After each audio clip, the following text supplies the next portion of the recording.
Hello, everyone. Welcome to episode 17 of The Invested Entrepreneur. Brandon Love here with Tom Moffat, and we have two very special guests today coming from Kelowna, Matt Glen and Taylor Atkinson. They are two buddies who host a podcast out in Kelowna, some real beauties. I've snowboarded with Taylor before, had beers with him a bunch of times. He's a good guy. He's in the mortgage space, and Matt's a realtor.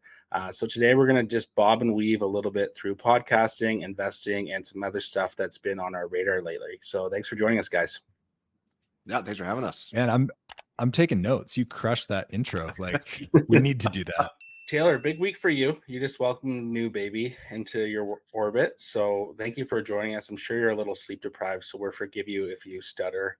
And Matt, if you stutter, we're just going to assume you've been drinking, which is allowed on this podcast. We do support it as well.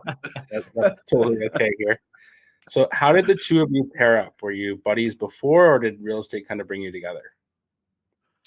Yeah, real estate brought us together. I think Matt originally started speaking to my wife, who was looking for a brokerage, and Matt was at Century 21. So they kind of teed up, and then a couple dinners, a few bottles of wine in. Yeah. Came up with the idea, kind of, hey, let's play around with this. And then on the golf course, a couple holes in, a couple lost balls, we solidified it and thought we'd give it a shot. So beautiful. Yeah, our goal was to, when we started, we wanted to do for a full year. So we started in January of 2023 and we did the full year. So now we're kind of into our second year, and it's been awesome. It's gotten bigger than we thought, and it's been way more fun than we thought. Well, we knew it was going to be fun, but it's been a great year. Right, Taylor? It's been awesome. Yeah. It's a lot of learning, but yeah. Like every time we turn on these bikes is a battle, but yeah, it's been a great year. Yeah, can't wait for a year. Yeah. I was going to say, like, that's usually how podcasts start, is two buddies kind of get together, have a couple drinks and thinks that it's a good idea to start one. But then usually that even the 10th episode hits, but you guys are, I think you're hitting your 5th, not mistaken. That's coming up soon, correct? Yeah, we are recording our 50th tomorrow. So wow, awesome. Yeah. And you guys, I mean, you guys have two podcasts going. You've double dipped. You're really good. Yeah, we doubled down on it. We have Commission Breath that's for the mortgage space more so, and then we were like, hey, we wanted to have something to wood chip for content for our social media and YouTube and whatnot. So we started with FI Talk, which then evolved into the Invested Entrepreneur, and we just love learning from other people and picking up stories. And every time we have a guest on, we're like, oh fuck, that's really cool. We should do that. Or so just snowball effect. You know, podcasting is kind of an addictive thing. You think it would suck and like it would be awful to do every week, but I find it's like very fun to jump on here and just shoot the shit, and you learn a lot along the way. And you meet people. You like, it's an excuse to meet like wicked people. I would probably never talk to you guys if it wasn't for this podcast, right? So like 100%. It's like all of our guests are like that. Whereas it's wicked. You get to meet all these people. It's awesome. Yeah, it opens up the door for opportunity. I mean, like, because you interview someone and then they know someone, and it's just this big interweb that you just make all of these connections, and you're learning along the way. You're getting better at communicating. Like, there's so many pros to it. And you guys mostly focus. So for context for listeners, they're probably like, what is their podcast? I want to know. It's the Kelowna Real Estate Podcast, and you guys are focused on mainly real estate investing, but you guys do touch on other aspects as well. And do you just are you specific on Kelowna region itself, or like do you expand elsewhere from that in terms of real estate investing? Yeah, I mean, it's mostly Kelowna, but we have gone into Alberta. We've had some guests from there. We've had a couple guests from Ontario. So we do talk about, I mean, Canada in general, you know, real estate is obviously kind of a hot topic, but Kelowna has its own little bubble. So yeah, we've brought on a lot of the local guests are like city planners, lawyers, financial advisors, real estate agents. So people that are kind of in the know in the market. Yeah.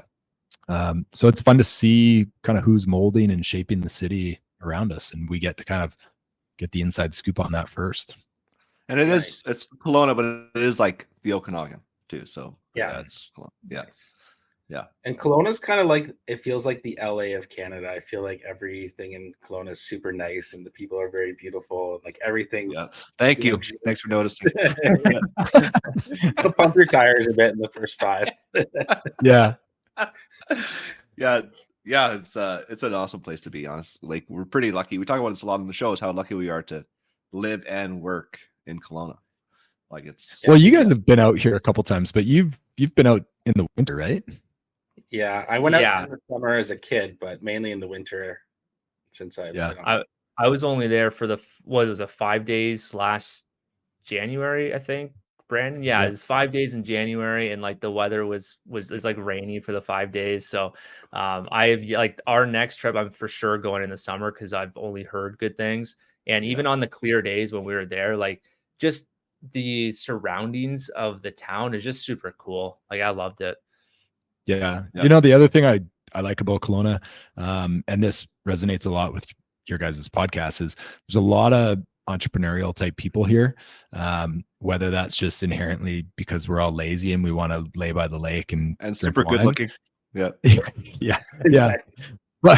But there are just people that are like, it's small business orientated. People are trying to kind of have a good work-life balance. So there are a lot of investors and entrepreneurs here. And that really jives with Matt and I's personalities. Yeah. Yeah, I've noticed that too. And you guys weren't always entrepreneurs, right? You guys came from similar backgrounds to us, where we were both employees. You guys were employees at one point too. Yeah. So I would imagine Kelowna had some sort of effect on you guys really expanding in the idea of going on your own and being an entrepreneur. Well, maybe I'm speaking for both of us, but I think Matt and I, like, we were both working out of town with our old jobs. So it was actually like we had to become more entrepreneurial to stay here back in Kelowna. Okay. So maybe that's why people do it. There is a lot of people in Kelowna and the Okanagan that live here but work, like they work up in the oil patch or they work in northern BC or something. So there is a lot of people that work on the road. But yeah, Taylor and I were one of them. So yeah, we had to start our businesses to stay. So yeah. That's awesome. I like having like the business against the wall to force you to stay somewhere. Often is a good motivator. And Taylor, I know you have a pretty cool story, because when we linked up and we were in Big White, you came out for a few beers with my buddies, and they were like, "That guy's so fucking cool, working on helicopters, traveling to all these countries." I'm like, "Yeah, I know. It makes me seem like a big dweeb now." Like, how did you? Yeah, we're with the farmer. This guy's got like repairing a helicopter and God knows where. It's like, how did you transition from that life to investing in real estate? Like, what was the journey there? I'll try and summarize it pretty quick.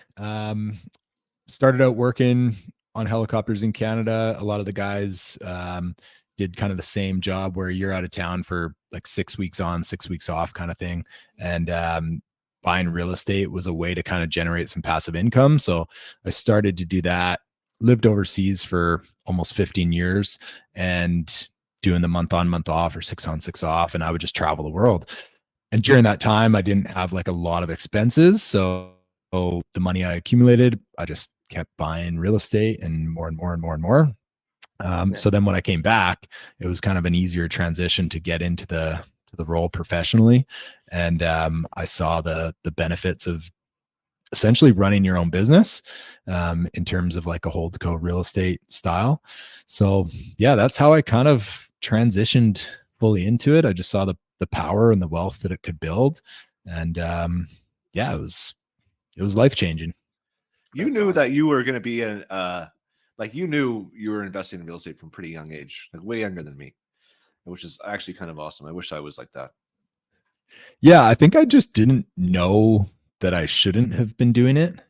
You know, like you're just so naive that like I shouldn't be buying some of these places. And this was a while ago before, like now it's a little bit more difficult to, you know, qualify for mortgages and do these type of transactions. Just listened to a few podcasts and read a few books, and yeah, I thought if somebody else could do it, then why can't I? So that was kind of my mindset with a lot of things is, you know, we're all essentially cut from the same cloth. If somebody can do something, I have the same ability. I just need to kind of apply myself a little bit. 100%. And it's interesting. You actually took like an FI strategy, which is geographical arbitrage, where most people move away to a different country, so their dollar goes further. You actually lived in a different country and then reinvested your dollar in your original country. So it's kind of a weird way you did it, but it worked, and you accumulated quite a few doors, right? Like, yeah, we just got our 75th. I say we, my wife and I. that's wild. Yes, and that property's at Big White, the 75th one. So yeah, pretty decent portfolio spread out throughout BC. Mostly residential, but there's some commercial properties as well. So you must have some systems set up in place to manage these properties, because I could only imagine. I've got 4 doors, and some days I'm like, man, I don't want to add any more to my portfolio because I'm so busy in my business itself. Like, I can't imagine. What was it, 72? 75. God, now you're gonna make me seem like an amateur. I've got no systems. I have 4 really good property managers who I love. And then everything else is just kind of up in my head. And maybe you raise a really good point. I need some systems, because yeah, nobody wants to be inside my head. You probably have them, but they're inside your head. So it's just a matter of putting them down on paper. But you've kind of hit the nail on the head. Like, you've leveraged other people to help you with the property management. And without that, I would imagine you probably wouldn't be able to do any of that, right? Because some of it's probably not in your backyard. It's probably spread out through out west, right? Yeah, for sure. And I think that's one of the things I like to circle back a little bit is if somebody's listening to this, like, this should speak to you that if I can do it, anybody can do it. Like, if I have no systems, there's some Excel spreadsheets and some property managers, and then you just work with a good team, right? Real estate agents, Matt, mortgage brokers, you guys, accountants is a huge one, especially if you want to be a good entrepreneur. Like, spend the money on an accountant. Don't just try and save like $1,000 by using somebody that isn't invested in helping you. Yeah, for sure. We always say that on the show, that like having that accountant and having that team in place makes all the world a difference. And part of me is thinking, you don't have a system, but maybe your wife has one that's working for you. That or Matt, like, I've got the system. I'm the systems guy here. So I am not the systems guy, man. You're not, no. No. Wake up every day is a grind. Yeah, exactly. Just wake up and figure out how to solve the problems of the day. I need to, like Taylor, I need to work on systems also. Yeah. You wake up in that hustle mode, it's good. Yeah. Well, I think like systems are fantastic, but you also have to be dynamic with them, right? Like, they're kind of ever changing. Yeah. I was just going to say, the fact that you kind of just dove into it, you did it. That's a big problem in the real estate investing space, in my opinion, is you have that analysis paralysis, and people are they're investing so much time in trying to make the decision on like what the perfect investment is. I'm not saying go in, jump in, and don't do any like analyzing of the property itself, but you just kind of went in both feet, didn't really try to figure out the perfect system. You just did it. Whereas I think a lot of people, even when they're buying their first rental property, that's the issue they have, is that analysis paralysis. So yeah, I think, like, not to downplay it and say I don't really have any systems, but I have guidelines on what I'm willing to invest in. So super detailed spreadsheet. Fundamentally, does this investment make sense? Where are the exit strategies, pros and cons? And I shouldn't say nothing, but most real estate is not a home run, right? It's very boring investing, but it's long-term generational type wealth. So yeah, analyze deals meticulously, just like, reviewing and underwriting for mortgages. But then once I buy it, I have a fairly abundant style mindset where I'm not hung up on the interest rate. I'm not hung up on closing costs. Like, to close on Big White, full transparency, like, it was a commercial lender that we used because I wanted to do it in my holdco, and it was like a lease on top of a lease. So you were buying into a corp that owned this fourplex. It was a super complex structure, but I had to pay for both legal fees, and we had to close very quickly. The lender's legal fees were $6,500. Like, I could have purchased that residentially, and then on top of my legal fees. So the legal fees for that transaction were like near $10,000, but you could close on that residentially and pay a couple thousand. But where I say, like, you just need to look at it big picture and go, okay, the income matches what I need to. It's a good return investment. yeah, there are going to be some initial expenses and the interest rate is a little bit higher, but it's offset by different tax efficiencies and strategies. So yeah, analyze it and then pull the trigger and have confidence in your decision. And then, you know, look at it a couple years down the road and reassess, and, you know, it will work out long term. Yeah. Time in the game, it will eventually, that $10,000 is going to feel like a drop in a bucket. But at the time you're like, oh, okay, this is a little bit scary. But knowing your team and having your accountant be like, hey, this is why it's the right move 3 years down the road, 5 years down the road, so on and so forth, really does have that compounding impact. And Matt, are you finding a lot of these deals for Taylor? Like, what's your role there? Because Taylor, correct me if I'm wrong, but your wife is pretty active in the real estate space as well. So do you kind of go a deal with Matt, a deal with your wife, or how does that work? I helped before Emily was an agent. I helped them. Yeah, Emily's an agent, so she does all of she's your client, eh? Game. Yeah. Yeah. We're almost talking again. Yeah. No gift for the newborn. Yeah. No, it's been awesome. And yeah. Taylor does a lot of his own stuff too. So it's both. Emily's obviously doing a lot of the transactions for us now. It just makes sense. I do work with some commercial real estate agents as well, but yeah, you just need people to bounce ideas off of too. Like Matt and I, obviously we talk every week. It doesn't mean like we're doing 100% of our business together, but it's just good to, you know, have a sounding board that's unbiased. Matt's not afraid to tell me when I'm an idiot, which is frequent. Yeah, that's so important. You need that. Like, yeah, Tom calls me an idiot almost every day. I tell him he has a stupid haircut. It just goes back and forth. At the end of the day, we love each other. I asked you that with confidence, man. Come on, now it's being recorded here. It is honestly good to talk to Taylor all the time. Like, obviously, super inspiring guy that's like got a lot going on. Loves tax for some reason. So like when you talk to somebody like that, it rubs off on a person, right? So it's awesome both ways. Yeah. Well, you guys are super into the morning routines right now, right? Because Taylor, we were chatting a bit before this, and you're mentioning Matt, you've got like a dialed-in system for your morning routine. I think dialing is not dialed yet, but we're getting there. It's always a process, right? I used to be Taylor and I just talked about this the other day, but I used to be like in the morning, get up, work out. I don't know what time, 5, maybe earlier. Like I got a gym at my house, work out all the time. And then I had my son 9 months ago, and it just threw a wrench into my morning routines. And it's honestly been kind of hard to get back on the train with this. So I got The Miracle Morning by Hal Elrod. Read that book. I read it a long time ago and I'm reading it again.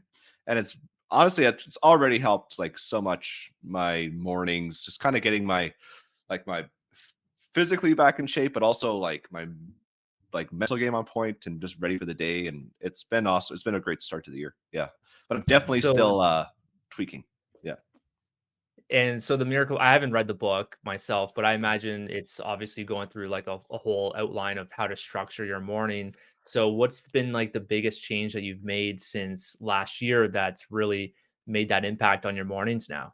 Well, so the Miracle Morning, he talks about the savers, and the savers are that the acronym is S is for silence, which is meditation. So I've been doing that every day, which has been awesome. A is for affirmations. Not that great at that yet, but working on it. Affirmations are a little new to me, but working on it. And then the V is visualization. So you kind of visualize what you want to be doing. And then E is exercise. R is reading. So I've been reading books. I have lots of books on my shelf that I like to read and reread. And then S is scribing, or like journaling. So you you take those six things and you spend however much time you want on each of them, mold your own morning, and get after it. So it's been awesome. It's been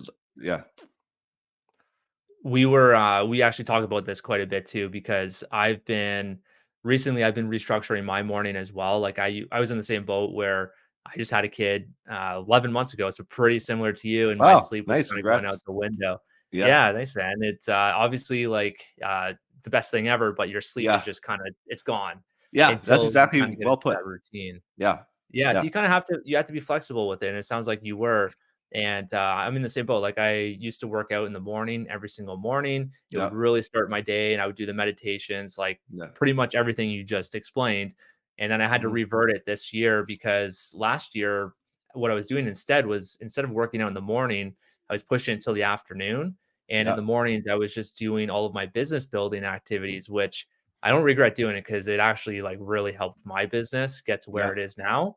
Yeah. But I miss those morning workouts, man. It really springs forward Oh your my day, God. and Me it too. just feels good. It does. It makes you feel good for the whole day. Like it changes things. Definitely. So yeah, I'm a big fan of that. I last year I was talking to my wife, and like last year was a great year for us in every way, like financially, my business, uh, our family, every way except for my health. As I just gained a bunch of weight because I'm not doing this. So now this year is get back on and get that in point, and then continue building the business. Yeah. Yeah, it's seasons, right? Like I'm sure. I mean, you Oh tell yeah. me if I'm wrong. You don't regret it because you Oh, got to not where at you are all. now. I wouldn't change this Yeah, for the world. Like I'm super grateful for what we have. Even like this things like this podcast that with Taylor and I have is like such like I'm so grateful. I just wish I did this 15 years ago. Like yeah, honestly, I man. wish I started this when I was 20 and not 35. Yeah. Yeah, Because I feel like like that's what every successful entrepreneur says that's passionate about something. Like, why didn't I start earlier? You know? For sure. just But well, just even like this. So like when you go from working, like because the reason why I'm an agent is because I got into real estate investing, right? So I got into real estate investing and realized how awesome it was, and I was like, the reason why I want to be an agent is to help other people do this. So that's why I got into this. And going from my last job where I was a lineman, like a telephone lineman for 10 years, worked all over BC, all over Alberta. It was awesome. I don't regret it. I do regret it because I wasn't doing this, but it was a good time doing it. But I would, there is not even a chance in hell that I would be in the middle of what day is it today? Thursday? I'm in the middle of a Thursday recording an episode talking about my favorite topics. Like this would just never That's happen in my crazy. past life. And now it's like a highlight of my week and one of my biggest business makers. Right? It's amazing how, and I'm so grateful about this. And I just I think about it all the time. And it's just amazing that this is my life now. Yeah. Man, you're speaking my lingo, man, because that was literally what I was doing probably, I'd say 6, 7 years ago.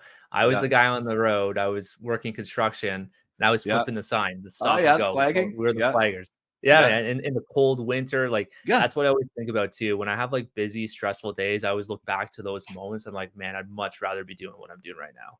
Oh my God, it 100%. just cannot. I cannot stress enough how awesome it is. And then you just help people all day long, right? That's all we do. Yeah. So, yeah, it's awesome. Well, and not to say it's all like, kittens and rainbows either. Like, I don't want to be the negative guy, but it is like, it's a grind sometimes, and you Oh, don't yeah. know, Yeah. like what's moving the needle sometimes in terms of like Yes. monetary value. So, obviously all of us before work 9 to 5, exactly what you're getting, or, farming, like, how much you're going to sell and where the income, and mortgages are similar to that respect. Like, but doing things like this that generate lead, like you're providing a lot of value, you're giving up your most important asset, which is your time, and you don't know what the return is in, so I think you need to be passionate about what you're doing. And like, obviously Matt is, and you guys are, and I am. And that's why, spending, I don't know, let's call it a few hundred hours over the last year on our podcast and money on our podcast. We don't know necessarily how much return on investment we're getting, but we're getting a ton of return on energy. Like, Oh yeah. I finish a recording and I'm jacked up, and like the next 2 hours, I smash out way more work than I would have if I saved that extra hour of the podcast recording. So I think you just need to believe in what you're doing. Exactly. Like I track everything, toggle track for everything in my business to try to find efficiencies. And like looking back over the year, the podcast, you're like, okay, the ROI isn't there when you try to look at it from that angle, but you're totally right. There's all the elements that you don't see, and that, over time it's going to compound, and it's stacking ones that eventually will work out and bring something in. You just don't know when that point's going to come. Exactly. And yeah. That's exactly right. Also, like there's like this is an investment of time, but like not everything has to turn into a financial investment. Like there's also like a mental health investment, like your personal investment. Like there's a lot of different ways that this is paying us back besides just with dollars, right? Like I go into my office or like walk around or meet other realtors, and like almost every realtor I meet will mention about the podcast and talk about some guest that we had on, or like and it's like, it's pretty awesome. You know, like it's like, are they asking about me? Is that what no, they're they asking? never ask about you. They always ask about me. Yeah. I know. How do you put up with that guy is normally what they talk about. Yeah, exactly. They ask Emily the same thing. Why are you with him? Yeah. No, I'll give you the answer. We've got 2 kids now. She has to be with me. Yeah. It's a bit of a double-edged sword when you think about it that way. They're like, unsuccessful entrepreneurs could just go, yeah, I'm moving the needle. You know, I worked 12 hours today. I'm on my computer. I'm making cold calls. I'm on social media. Like, hey, I'm on Instagram for 3 hours a day, DMing people. And it's like, well, yeah, you can convince yourself of anything. It's a dangerous game to play, right? Like, Brandon, you recording everything, I would love to be doing that. And I think the last couple weeks, like since, you know, we had our kid a week ago, I was like, okay, this week I've been up at 5 a.m. Like I kind of do like the couple hour morning shift with the newborn and then wake up the toddler and go to daycare. But like in that 2-3 hour span in the morning, I'm like, I am only going to focus on things that I know are going to generate money. And then the rest of the day, you know, I can kind of answer emails and do whatever I need to do. And I kind of took that page out of a guy we recently interviewed, Nick Kuzmich. And I saw a post of his, and he was like, you know, I do an ice bath, workout in the morning, and then I do 90 minutes of like hyper focused work. I don't answer my phone. I don't do emails. I'm just like working on, I know exactly what's moving the needle. And then the rest of the day is juggling kind of whatever I need to as an entrepreneur. But yeah, so you have to be, like you said, efficient. You got to find out what's making money and what's not. And if you need that extra revenue, then focus on what's going to move the needle. And if you don't, then you can kind of grow, right? It's like it ebbs and flows. You have to grow your business with like lead gen, social media, adding value. But at some stage, you got to know how to turn on the faucet and how to make money. For sure. Yeah. I find it really shines a light on when you're fucking off on something. So I'll put like prospecting, and typically I time block my 1 hour a day that I'm always prospecting, working the phones. But, you know, sometimes you get a head cold or you're not feeling up to it. And that can start to have that domino effect. And then I'll look back on my week and I'll be like, oh my gosh, like I really sacrificed my prospecting time. And I know that that's going to have a 90-day repercussion for me. And it just allows me to go back in the next week, double down, dial it in. Or like the start of or end of last year, Tom and I were spending a ton of time on fulfillment, and we didn't have a fulfillment person anymore. And we're like, okay, number one goal, start of the year, we're getting fulfillment back in. I don't care cost wise, it just needs to get off our plate so that we can pour our energy into things that actually grow our business. The mental side effect of that this week, man, has been awesome. Like just knowing that, okay, I have that part of the process taken care of right now, and I can focus more of my efforts towards building the business, which is what you referenced, Taylor. Like that's key. You got to have that morning, at least your 60 minutes, 90 minutes, whatever it is, you got to have that slot open every single morning from Monday to Friday, get that in there. And then if you do nothing else the rest of the day, at least you got that in. I meet every Monday morning, the group of realtors and I that meet, and we kind of go over and we bounce ideas off each other. It's a prospecting meeting, like what have we done to prospect and build our businesses in the last week. And one of the agents that like every time I ask him like, what did you do last week? He's like, well, I organized my calendar and I got everything ready to really organized. And then after the break, just like last week, we meet like, hey, so what'd you get up to? He's like, I organized my calendar. I'm like, man, you must have the most organized possible calendar. Like, but like, at what point does having an organized calendar turn into money for you, right? Like where does the return on investment start here by having your organized calendar? You know, like it's kind of you got to think about things like that.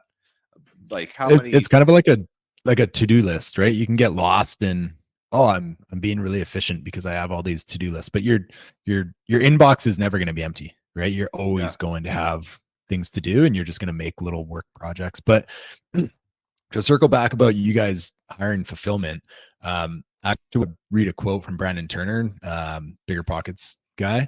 Yeah. So about successful entrepreneurs and investors.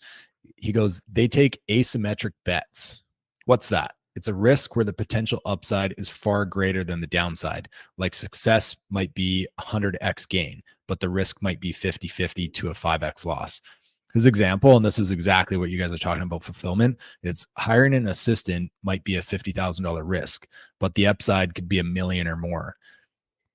Buying a rental might make you over $200,000 over a decade, but having a bad deal and having to lose and sell that could cost you $20,000.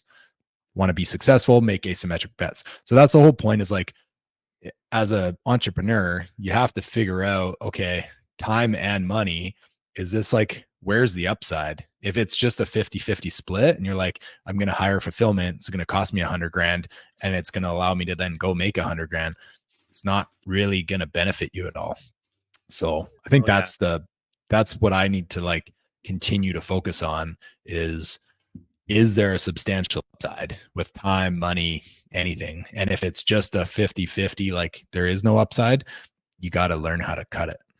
The way I look at that too is even if you make that mistake and it costs you whatever X amount, 50K, whatever it is, you can look at it from like the upside of it, of you learning along the way too. So it's kind of like you're paying for that education. And we've been burned many times. Like I'm sure all four of us can rhyme off 2 or 3 times in our life of being an entrepreneur where we've been burned and lost money. Like we, on one of our recent episodes, I think it was on the Commission Breath podcast, we mentioned we lost probably like $100K from our last business, just in opportunity cost and actual costs. So, but we learned along the way, and then it led us to these 2 podcasts that we're running, which we love doing it. And we know it's going to 10x our business in the future too. So yeah, that's very well said. For sure. Yeah. And I think within your business, you have to look for ways to fire yourself first off for time. And I use that as a frame for getting back time for my family and also focusing on more income generating activities where I know I can get that $200, $500, $1,000 an hour kind of income coming in. But I also use that for a frame for when you go back to your buddy organizing his calendar all the time. I would ask myself, okay, what if I was an employee, would I want to promote myself or would I want to fire myself? And if I had a day where I'm like, you know what, I would fucking fire you, then that shines a light up to me that I'm doing the wrong thing that day. And it's a really raw frame to look at, because you know that if you were paying someone, you know, the mortgage industry, 200,000 plus per year, whatever, to sit in that chair and do what you're doing, and you feel like you would fire that person, then you need to give your head a shake and see what you should actually be focusing on. That's very well said. I mean, unfortunately, I think I would fire myself more often than not, but I'm a pretty tough boss, I think. But yeah, that is really well said. Like I haven't thought of it like that. Yeah. Take it into next week and you'll cut so much from your life. Oh, totally. You have to be a little bit more harsh with your time, I think. 100%. Matt, I'm curious. So what are like some of the daily activities that you're doing in your business to drive those leads in? Like, are you doing door knocking? Is it social? Like, obviously you have the podcast, but outside of that, like what are your daily activities that you're doing to drive that business in? Honestly, so when I started my career, I did a lot of door knocking and it was super successful for me. Honestly, it was awesome. Yeah, okay. Like it was very successful for me.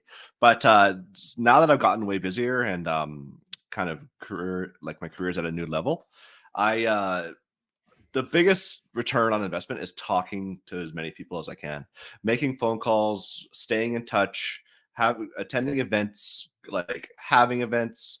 I just find those things are the biggest money makers for me, rather than just trying to like dig out new clients from nothing, is to lean on your sphere and get repeat business and then referral business. It's been like that realization. It takes a while. Like every agent, a new agent can't just come in and rely on their sphere because nobody trusts you. You have to kind of build your reputation. But like once you get to that point, it's just you have to like staying in touch and making the phone calls is by far the most important thing. Sorry, I want to say something. That sounds terrifying to me. Like, and I know it works for you because like you've been winning multiple awards, but you just won like one of the leading top performers Century 21 award this year. But to just like call people and text people and go out for coffee? And like, how do you quantify? I mean, obviously you quantify it with an award and your gross commission at the end of the year. So it works. Yeah. But like, how do you know which like appointments to cut out and which ones to focus on? Because I hate just going out for random coffees and talking to people. That's why I'm not a real estate agent. I was gonna say, like, that's Brandon not that because, well, like how if I go door knocking, like it's not like it's way less of a chance that person's gonna want to buy a house, know someone that is, right? So like if I lean on the people, like everyone knows other people, right? So if you start building a reputation with your sphere, and then they introduce you, and then you kind of get onto their sphere and add them in, like every person you add to your sphere adds 5 or 10 more people to your touch, right? So like every coffee I go for, or I go out, like every time I go for a coffee is not another sale for me, obviously, but like it does sometimes I go for a coffee and ends up with like 4 sales, right? Like I don't know, it's a numbers game, because real estate is funny. Like I don't pick when somebody buys a house. I don't pick when someone sells a house. I don't pick with the closing dates. I don't pick the home inspections. Like there's a lot I don't have a control over. All I have a control over is what I put in the funnel and how I feed my database and my business, right? So like I can only control what I can control, and like you start at the bottom of the pyramid, and then by the top is what you get, right? So then I can't control that. So all I can do is do what I can on the stuff I can do, talk to as many people as I can. Like I am active on social media, but it's more of just like I'm still in the game kind of thing. This podcast is awesome, really building the way I'm perceived in the community. Like obviously I'm talking to everyone that means anything in Kelowna real estate every week. So it's like, obviously that means something. So all these things, they just add up, right? And then you just, every deal you do, you have to make sure that it leaves a good impression on the people, and they tell you about the next people. So like there's a lot going on, but it's I think in terms of the outputs. It's the only thing you control, outputs. You don't, especially in both of our industries where we don't have recurring income, like revenue. It's exactly. You got a deal coming in maybe once. That's the same client. If you're doing a good job for your client and they're coming back, awesome. But it might not happen for 3 or 4 years or even longer. So we got to get out there and fish for the next one. So the only thing you control is those outputs. And it sounds like you're doing, well, I don't know if you're doing the door knocking anymore, but that's what you did do before you were busy. Now you're doing the phone calls. Now you're doing the texts, the coffee appointments. So that's what we do too. Like it's just all about the outputs versus like trying to really just control what comes into our world. We can't really go off of the metrics of like how many leads are coming in this week versus the next. 100%. I think in the beginning you're going 100% hunting, and then you need to grind. And then you realize, okay, I can harvest, and then eventually you realize, fuck, I don't need to kill anything. Let's just catch a couple cows, keep them in there, and eat the babies. And a little rough. We're going dark, man. Oh my God. I love it. I'll transition out of that one. Matt, tell me one of your door knocking scripts, because I actually tried to door knock for mortgages when I first got my license, and it was a fucking nightmare. But interestingly, I got one lead out of it, but it was really hard. So I don't really sell a house to somebody, right? People are going to like the house, whether they like it or not. I'm not going to, if somebody doesn't like a house, I am not going to try and convince them to like that house. What I am doing is trying to get the people to like me, to sell myself to them, so that whenever house they buy, I'm going to help them buy it, right? Like, so when I go to a door knock, this is funny. So we had a new agent. I was super successful at door knocking. So we had a new agent come in to our brokerage. He said, "Hey, Matt, I heard you're super successful at door knocking. I've been door knocking for months. Like, you door knocked on thousands of doors, had not had a single lead." He's like, "Can I come out with you?" I'm like, "Sure." So we're walking up to the first door, and he's like, "Hey, Matt, I'm going to take the lead on this one. Let me go." So we go up. I'm like, "Sure." Goes up, knocks on the door. Lady answers. He says, "Hi." He's like, "Hi." His name was Matt too. He's like, "Hi, I'm Matt. Are you thinking of buying or selling in the next 30 to 60 days?" And the lady's like, no. And I looked at him like, what the fuck? That's what you've been saying to thousands of houses? I'm like, Matt, how are you? How's it going? Jesus. So I'm like, hey, so we go to the next door. I'm like, here, we're going to do this. So we knock on the door. How are you? I do take the lead. We get that listing. We go to the next door. We get that listing. And we go to the next door. We get that listing. So we got 3 listings in a row. This guy had knocked on thousands of doors, not a single lead. I do the first 3 ones we do with him. We got 3 listings.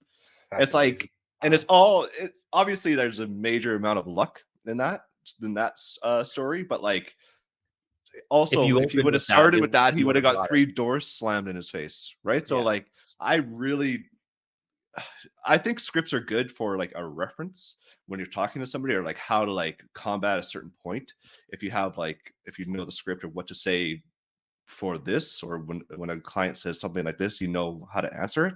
But to stick to a script, like I just do not think that works that well, unless you're really good at it and it doesn't sound like a script, which I'm not. So yeah, I just think being personable and making them like you is the biggest deal. It's funny. I get door knocked a lot in my neighborhood, and a lot of the times it's by realtors that I've spoken with, or we've worked with, or like I know them through the community, and they're so either fucking terrified or so in their script zone. They're like, "Hey, I'm just in the area for my listing, and here are the comparables," and I'm like, "Oh, thanks. Like, how did your deal here wrap up?" And they're like, "What? Oh, I know. I didn't even look at your face long enough to." Put 2 and 2 together. I think you can massively tell the difference. I mean, maybe someone's really good at scripting, but you can tell the difference just when someone genuinely wants to add value.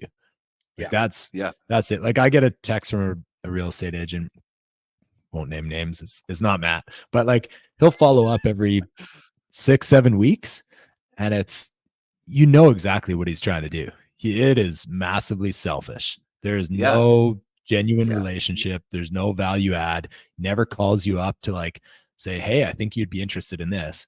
And I mean, that's very transparent, but there are people that, try a little bit, but if you honestly want to be just genuine, add value and be authentic to yourself, like whatever you're interested in, align with the right people, you're going to get the conversion you want to get. 100%. Yeah, I agree with that totally. Yeah, you don't want that commission breath, and that's where it comes down to. Like people can tell, man, if you've got that under your breath, and it's like, I just want sales, I want money. They're so direct with like, oh, do you need to buy or sell in the next 2 weeks? Like, no, man, like, what are you reaching out to me for? Like, let's have a conversation first. It's Christmas Eve. Why are you knocking? That's cool, guys. Well, you know what? It sounds like the 2 of you are super passionate about real estate. You can just see it from the energy that comes off of you. And we had a lot of fun today learning a little bit about what drives your businesses, what motivates you from a passion perspective, and kind of where your careers are taking you. And I think from our angle, where we are in Ontario and watching you guys out west, it's been a lot of fun watching your podcast grow and thrive, and just kind of seeing you hit all those mile markers. And we're super proud to know you guys and to be in the same podcast community. So thanks so much for jumping on with us today. And we look forward to chatting with you again soon. Yeah, that's been awesome. It's been a lot of fun. Yeah, thanks so much for having us on, guys. And likewise, it's awesome. Love your shows. Grow. Yeah, thank you. love your recent guests. You're starting the year off strong. Couple good looking beauties from Kelowna. Yeah, exactly.